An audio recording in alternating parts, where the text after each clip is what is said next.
Hello, everyone, and welcome to the first episode of the four-part podcast series, Beyond the Surface, Teen Mental Health Awareness. This podcast is brought to you by Inspire Me's Be the Best Me 2.0 program, which focuses on mental health awareness.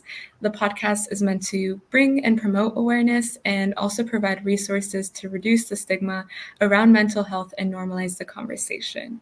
My name is Mantra, and I'm part of the Inspire Me marketing and engagement intern, and I'm also part of the College Core program. And so today we are here with our guest, Anastasia Lobanova, who will be discussing some topics about stress management and related about mental health awareness. So thank you for joining us, and could you please introduce yourself? Hi, everybody. My name is Anastasia. I'm a first-year psychology major in University of the Pacific, and for the last 3 to 4 years, I guess, I've been interested in psychology. I've read a lot of books, researches about it, and I think it's just one of the most interesting topics one can study and talk about. So, thank you for inviting me. So, for the first question I was going to ask you, how does stress impact academic performance and social relationships in teens specifically? So, first of all, of course, I would say social anxiety, something that people can develop from being stressful. So, social anxiety is when you do not want to or just do not go to some social events just because you're scared of what people might think about you, or that you just, I don't know, do something stupid and somebody will laugh, like this kind of fear.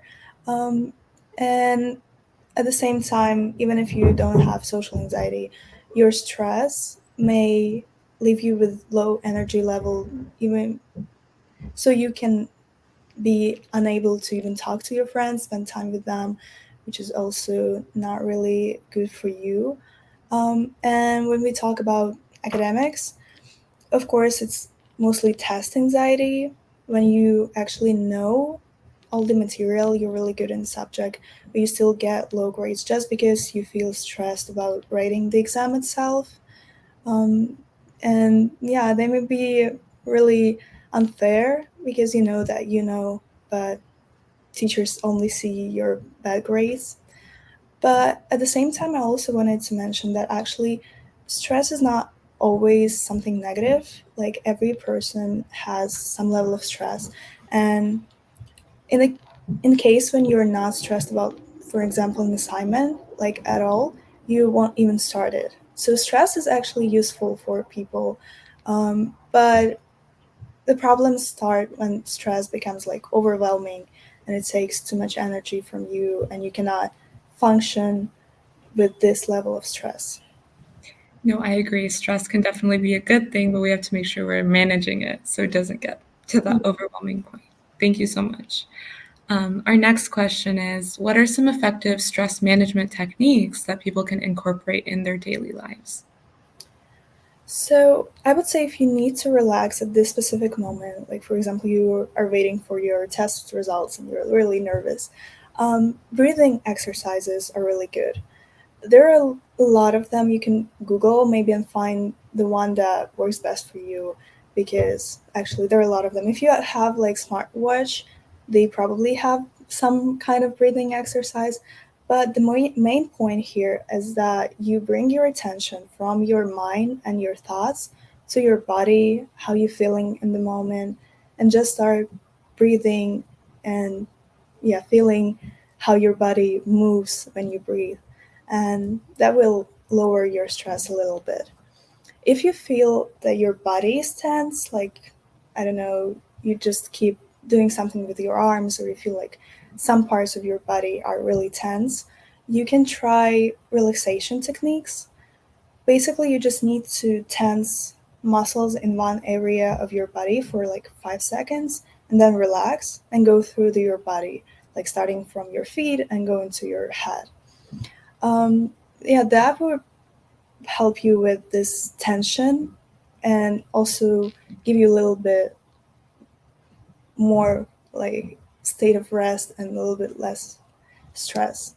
However, all of these techniques they do not solve your problem, but they just cure your symptoms. So you still will be stressed tomorrow if you have the same kind of situation.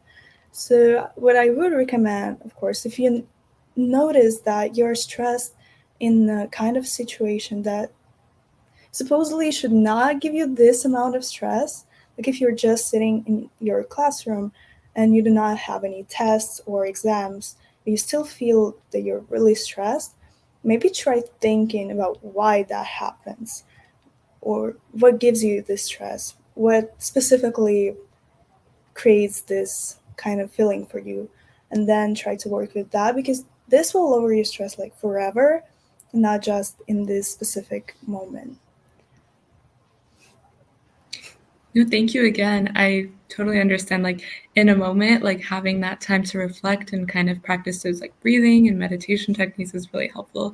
But also finding like the triggers or the causes of like the stress is really important as well. So thank you. Okay. Our next question is, how can teens prioritize self-care and mental wellness while also maintaining a busy schedule? Because I know we're all students and sometimes things kind of get in the way. So how would you prioritize that self-care? Right. We live in this kind of society where we don't have free time at all. We all have these Google calendars and our life depends on it basically. But we still have to remember that we're not robots, okay? And we need time to take care of ourselves. Otherwise, we won't be able to do things that we do right now. So, my first advice is to actually remind yourself and others that you cannot just do every single activity, every single thing, and just keep going and keep functioning as usual. So you need to learn to say no to some things. I know that it it's hard sometimes because you want to participate in everything, be everywhere, take every opportunity you have, but it's impossible. It's honestly impossible. You cannot have a good GPA and have extracurricular activities and I don't know, spend time with your friends and create something like pain and some have a hobby and at the same time feel good about yourself. It's like it's impossible to balance everything. So you need to maybe start with small things and just find something that takes a lot of your energy but doesn't give you maybe something good in return, doesn't bring you any positive emotions or just, I don't know, not beneficial for you, and just say no to that. It's okay. It's fine. Nobody will blame you for that just because we need to really take care of ourselves and have some free time in our calendar. Second thing that I would recommend is gratitude exercise. Again, there are many forms of how you can do that. You can just think about things that you're grateful for, I don't know, in your shower or while you, I don't know, eat maybe. So while you do something, you can just think and be thankful for something in your life. Or you can light your candle, write it in your notebook, whatever feels good for you. But it shouldn't be taking too much time from you. And things that you're grateful for can be like really different. Depends on you and what you're feeling in the moment. Um, what I would say, you shouldn't lie to yourself and be like, "Oh, I'm grateful for that," when you're not really grateful. It doesn't work like that. You will not like tell make yourself grateful just by saying that you're grateful. It should come from your heart and can be something like really simple. For example, that you're grateful for your body that is functioning all right, or food you have today. And it may be something fancy, like, I don't know, your parents bought you a new laptop and you're really grateful for that. Whatever feels good at the moment and whatever you feel grateful for in the moment, just bring your attention to that and give yourself like more positive emotions about that, because there are a lot of research that actually finds that gratitude and happiness correlate with each other. So this is like really beneficial for your mental health. but it won't take you too much time in your busy schedule. So I would really recommend that. Um, Also, if you are a high school student and you have the same kind of schedule every day, and when you just go to school, go do your homework, maybe something else, I would recommend to find like maybe 2 hours on your weekend and really do something that is not connected with school in any way possible. Like maybe you go with your family to like I don't know a park, or maybe you go bowling with your friends, whatever that might be. You need some time away from this thing that causes you exhaustion and stress. You need just to point your attention to something else that will help you to just kind of reboot and prepare yourself for next week. And something that I need to remind, I know that everybody says that, but it's just because it's really important. You cannot have a good mental health if you do not have good physical health. So, eating good, sleeping good, and moving in any way possible, maybe it's exercising, going to the gym, or just yoga, whatever that might be. These are like three things that you need to do every day. There is no like you cannot miss a meal and be so happy and positive about your life. You need those things, and after you like have this good physical state, you can really work on your mental health.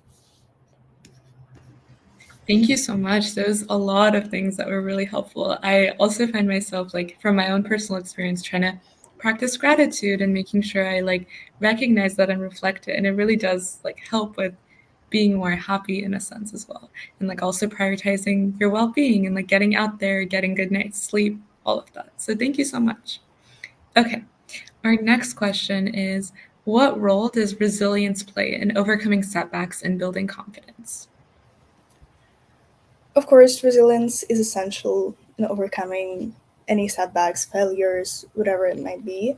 Um, Most of the times when something happens not the way a person wants, or like it's a failure or whatever, they think to themselves like, oh my god, I failed, and I'm this and this, like I'm so unworthy, I'm so bad, and I will never be able to achieve that. That's like the majority of people, and that's really sad because this makes people just stop trying, and that makes them like giving up. However, if you go to the opposite side and find a person who's like, oh my god, I failed, but it's not my fault at all. Like, everything is against me. I can do nothing in this kind of situation. They also give up because they think that, like, they do not control their own life, but actually they do. They have control over things they do, right? So, the best strategy in this kind of situation, when you maybe fail, maybe something just doesn't go the way you wanted it to go, is to think, okay, maybe I failed, maybe I did something wrong, but let me find out what specifically I did wrong. What can I change in future to actually achieve something that I want to achieve?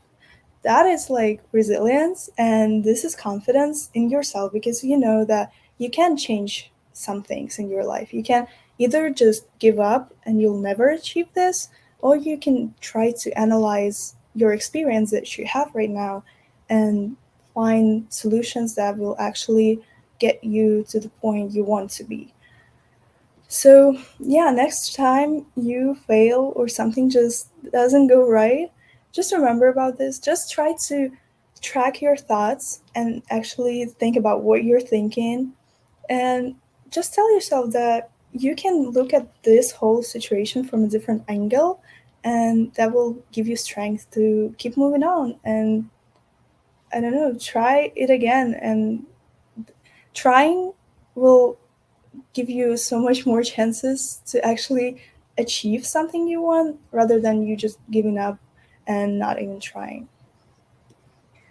No, yeah, I definitely know that like when you don't try, it's kind of losing that opportunity in the first place. So why not just give it a try? I feel like mistakes and setbacks are always like learning lessons. So it's a wonderful way to kind of learn and know how to build forward. So I agree with you. Okay, and our last question for today is, how can teenagers cultivate a positive self-image and embrace their unique qualities and strengths?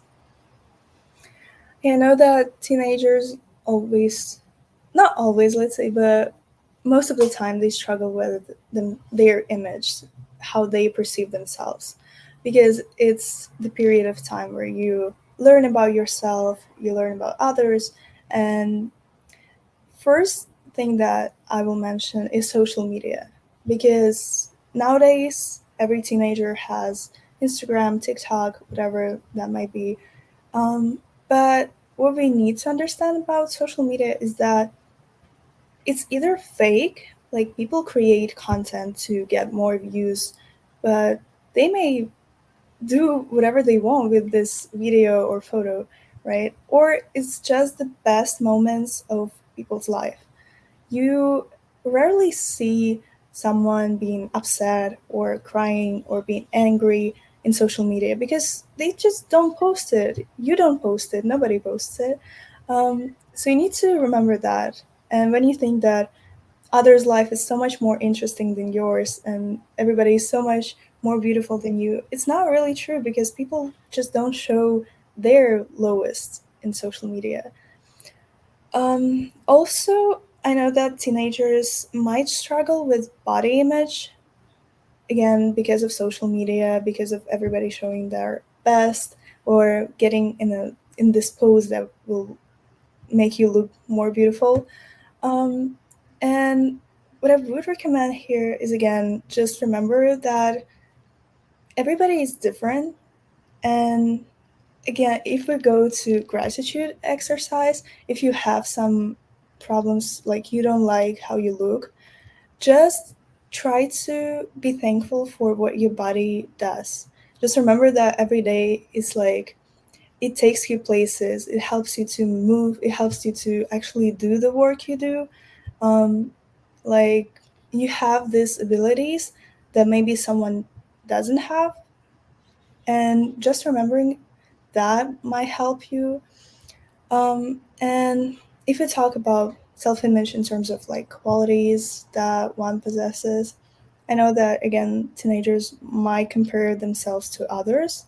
It's just a natural process of growing up, and they might find that maybe they don't have the qualities they want to have, or maybe compared to their peers, they are not that good, which is usually not true because everybody thinks that way. And if everybody thinks that way, it means that there are like no good people, but it's not true again. So I would recommend to just sit, take a piece of paper, and write down all good qualities that you find in yourself. And it should be um, not like a short list, not just two qualities that you like in yourself, but try to write as many as possible. I would recommend like 20 and more, because there are 20 and more good qualities in you. You just not think about him, and maybe you just take him for granted.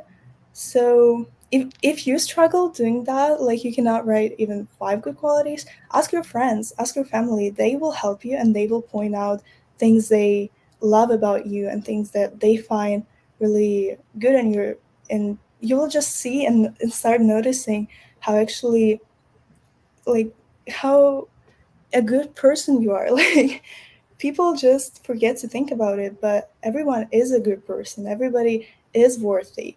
And you just need to remind yourself about that. Yes, I totally agree. Like, again, going along with the gratitude, it's super, super important to like recognize and know what our strengths are. So thank you again. And so thank you so much for your time today. The last thing I wanted to mention was some resources that we would share with our listeners. So one resource that I wanted to share in the community, especially in the San Joaquin community, is the 211 number that you can call or text at any time, 24/7.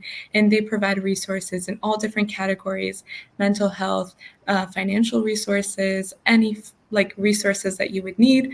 And specifically for the San Joaquin community, you can go to their website, that's posted right on the screen, and there are resources for anyone. So I would highly recommend anyone to check this out. And lastly, I'd like to share about us, Inspire Me. Again, my name is Mantra Ruintan. I'm currently an intern at Inspire Me for marketing and engagement, and I'm also part of the College Core program that we're here as a part of to provide service for the community. And so again, if you're interested in learning more about the youth empowerment organization Inspire Me, you can visit us at the link below at inspireme.org. So thank you again. Thank you for being here and answering all our questions, and we really appreciate your time. And thank you again. Thank you. I hope it really helps someone. Thank you for inviting me. Mm-hmm.